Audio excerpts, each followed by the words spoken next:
రే కొట్టండ్రా. పెళ్లికి వచ్చాం కదండి, ఇక్కడ కూడానా? రే పెళ్ళైనా చావైనా సిస్టమే. ఒక్కరోజు అలవాటు తప్పినా బాడీ కంట్రోల్ తప్పుతుంది. ఎవరైనా చూస్తే బాగుండదేమో సార్. ఎందుకు బాగుండదు? ఎవరు చాపమన్నా నన్ను ఆపకుండా కొట్టండి. నేను ఆపమన్నా ఆపద్దు. చూడండి, don't forget to do your duty. Okay sir. Come on. ఇదేంటి కమాండ్ చేసి మరీ కొట్టించుకుంటున్నాడు? ఇదో రకం ఎక్సర్సైజ్లే. పూర్వం దొంగలు బందిపోట్లు పోలీసు వాళ్ళు దెబ్బలు తట్టుకోవడానికి ఇలాంటి ఎక్సర్సైజ్లు చేసేవారు. మంచి వాటంగా దొరికాడు రా. దూల వదలకూడదాం పదండి. ఇంకా చూస్తారేంటి? దూరండి.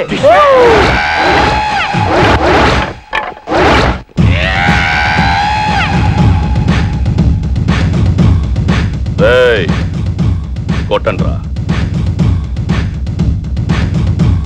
కొట్టండి.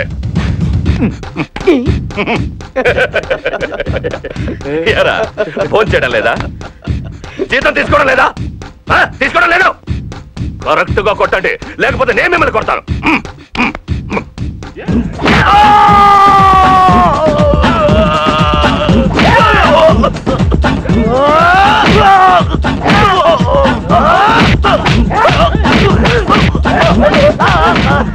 అదేంటండి ఆయన అలా కొడుతున్నారు? రోజు ఇలా కొట్టించుకోవడం ఈయనకి అలవాటే.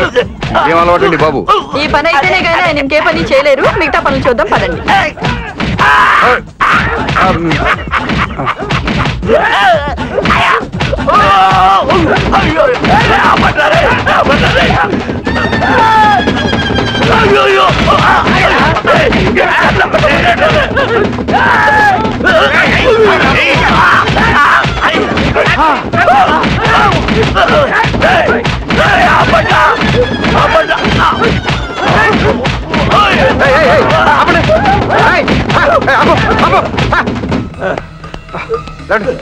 పొద్దున్నా మీకు ఇదేం అలవాటండి? ఈ రేంజ్ లో కొట్టించుకోవడం ఏంటి? మీకేమైనా దెయ్యం పట్టిందా? ఇలా కొడుతున్నారు సార్. రోజు ఇలాగే కొడుతున్నాం కదా సార్. నరికేస్తాను సార్.